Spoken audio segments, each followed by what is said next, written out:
welcome back to my channel, or welcome if you're new here. My name is Andrea. I just needed to include an intro to this video because I realized I never did that. So this is going to be a little bit about hormones and why that's so important to me. So I'm sitting outside in the sunshine and I got my coffee, so let's get started. So I think I was either 15 or 16 years old when I got on birth control, and I only got on it for the sole reason of that I wanted to have sex. And I'm not going to have a conversation about my views on that now and my opinion on birth control, but there's a time and a place for certain people. But overall, I think that it was way too easily accessible and I was not given informed consent. And it wreaked havoc on my body, my young, underdeveloped body that was just trying to learn how to become a woman. And when I was on birth control, I felt fine, but I didn't really have any issues to need to get on. Like, I didn't have outrageous acne, I didn't have hard periods, I had no reason to be on it, but I thought I was being responsible. So I was on birth control for about 4 years. I started off with the pill, and then I moved into the Nexplanon in my arm, which was horrible. I gained like 25 pounds, got really bad acne, mood swings. I was so emotional. It was horrible, horrible periods. And then I got an IUD after that, and I actually felt fine on that one. It was just the initial getting it in that is horrible and traumatic. But after that experience, I was on birth control for a few more years, and then once me and my now husband at the time, we got pretty serious in our relationship, and I decided I was going to get birth control out. I had learned some of the effects that it could have on your body, and I just wanted it out. And thank God I was very fertile and got pregnant with my first son like 2 months after that. But I wasn't prepared for the hormone shift and what that would do to my body. And I really recommend, if anybody's getting off birth control, to detox your body, regulate your hormones, because I had a really hard pregnancy. I was very sick.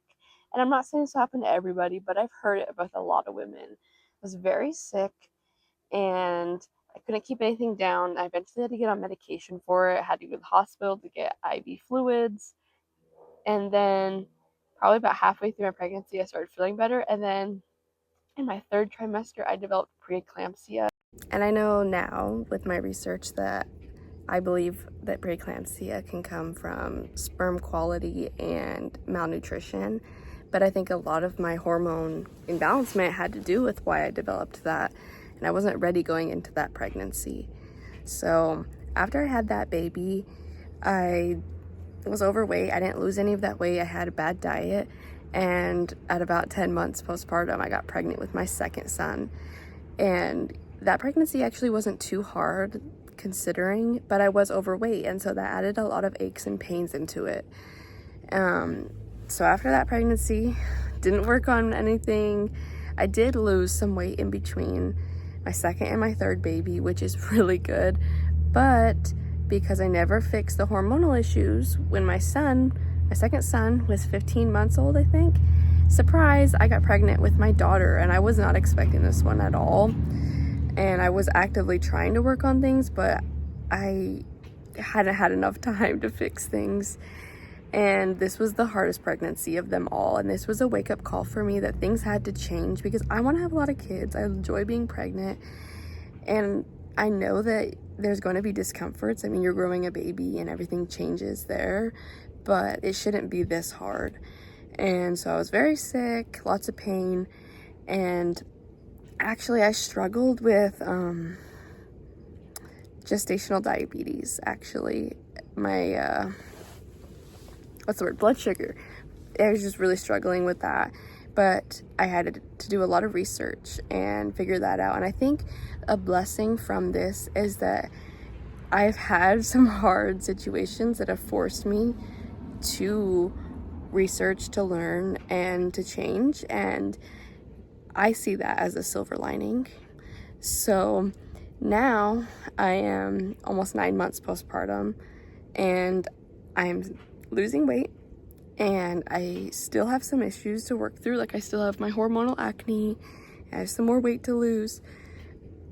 But it's not going to be an overnight thing. And I think all of us want a quick fix. Like, do these things and you're going to feel better. And that's just not the way it works. So I hope that this can offer some encouragement that even though you can do some of these things, until you get your stress levels under control and you are fueling yourself and nourishing yourself, nothing's really going to change, at least not long term. So for me, my faith is really important to me. And so I've given it all over to God and asked that He would equip me with the tools and resources necessary to do this and be willing to tough it out. So here's some things that I do every day that help my hormones. All right, so I start every morning with a high protein breakfast with healthy fats to keep my blood sugar regulated and to keep me full so I don't start snacking. And I make sure to have this before my coffee. I always like to include some intentional moments where I slow down and just cuddle with my baby. When I'm breastfeeding, it releases oxytocin, and that helps keep me in a calm state. Oxytocin helps lower any unwanted cortisol, so when you're not actually stressed out and need to be in fight or flight, you want to make sure your cortisol levels stay down. All right, so here I'm making a raw carrot salad. This is a great and easy way to detox extra estrogen out of your body. When doing this, make sure you leave the outer part of the carrot on. A lot of people will peel that and throw it away, but that's where most of the nutrients comes in this. And what's nice about this is it also has salt to hydrate, and in the MCT oil, it has fat, so that'll also help regulate your blood sugar. I'm going to say that a few times in this video, but blood sugar regulation is crucial for hormone balancement. This raw carrot salad should be eaten on a empty stomach, so I usually do this about mid-morning after my breakfast has digested, and then I'll give this some time to work before I have anything else. All right, so another thing that I started doing when I was pregnant was making this Nora tea, or it's more like an infusion because we're not steeping this in hot water. I'm going to be doing, I think, about a cup and a half of this into a half-gallon jar with water. I'm going to let this infuse on the countertop for about 8 to 12 hours. This has nettle, oat straw, red raspberry leaf, and alfalfa. I can leave some links below talking about all the nutrients in this, but essentially, this is crucial for pregnant and postpartum women. It helps support good nutrition and can help prevent postpartum hemorrhage and restore any type of mineral loss because when we give birth, we give our babies 10% of our mineral stores, and that can leave moms depleted if they're not refueling and remineralizing after birth. I drink a pint daily in my first and second trimester and a quart daily in my third trimester in the first 3 months postpartum. And then I drink it 2 to 3 times a week following that for good reproductive health. I make sure to take time to get outside, get fresh air, and get sunshine on my face. This also helps with circadian rhythms and just makes me feel better being in the sun. All right, so this adrenal cocktail helps support the adrenal glands, fight fatigue, and helps hydrate you and restore minerals. I have one of these in the mid morning or mid afternoon just to give me a boost. Obviously, the juice will give you that quick blood sugar to help give you energy, but I like to balance this with some type of fat so I can eat this with a string cheese or something to make sure I don't get a blood sugar spike. But this really does help, and us breastfeeding moms, especially chasing after little kids, need our minerals. All right, so another thing that I changed actually about a year and a half ago was I switched over to freshly milled whole grain, and this made a big difference in my health and digestion. Your digestion can affect your hormones significantly because your gut microbiome helps regulate hormone production, your metabolism, and eliminate any excess hormones. So, making sure that you're doing whatever you can to give yourself good digestion can help with your hormone production. There's also extra benefits if you can ferment your grains because this helps break down the gluten and makes it easier for your gut to digest it and reduces any bloating. If your body doesn't have to work so hard on trying to digest these foods, it can actually absorb the minerals better and work on repairing and regulating. So here I am making some fat bombs. I have these whether I am on keto or not because this is a great way to regulate your blood sugar, like I've said 1,000 times. And also make sure you get plenty of healthy fats in. Fats are just crucial, especially for hormone health. Our brains function off fat. Like, think about it, babies, when they're developing, we are told to have full fat products for them. This is why. And so, a lot of women want to lose weight and they'll get on low fat diets. Now, I think making sure you're getting the right types of fat and balancing it is important, but don't skip on the fat. So here I am doing some coconut oil and peanut butter and some cacao powder, and they look like Reese's peanut butter cups. I'm sorry to disappoint you, they do not taste like that, but I think they are so delicious. Since being on keto and not having as much sugar, actually no sugar on that diet, I don't need as much to be satiated and get the pleasure out of desserts. So to me, this actually is really delicious and sweet on its own from the peanut butter. But I had one of these every night when I was pregnant to help with my fasting blood sugars, and this kept it below 90 every time. So if you're having issues with blood sugar regulation, try these fat bombs.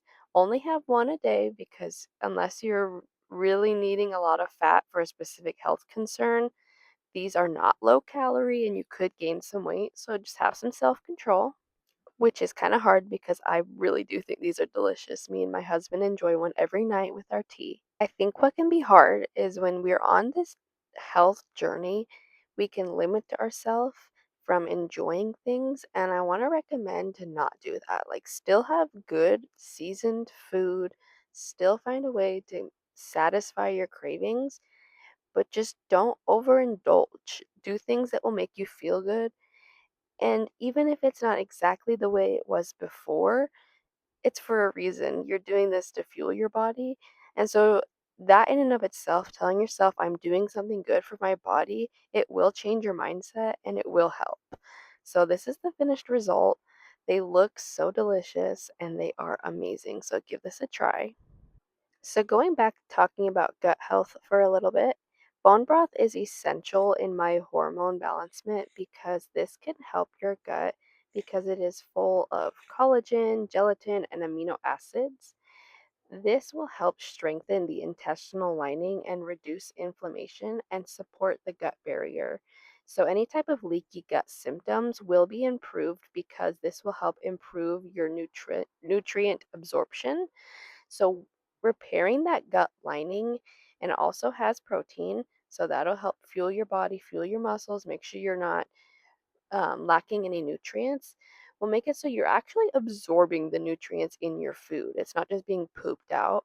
I just make a big batch of soup for the week, and that is an easy way to get a healthy lunch in and to get my minerals. So, here I'm making some dandelion root tea. This is really great for liver detoxification. In my case, my liver was holding on to a lot of those toxins from the birth control, and it was impacting my health. When I had preeclampsia, that's because my liver wasn't functioning correctly. So, this is an essential. So, these are just a few things that I do every day to support my hormones. There are a lot more things, so let me know if you have any that you recommend. And if you enjoyed this video, please like and subscribe, comment what you'd like to see from me next, and I hope to see you next time. Bye.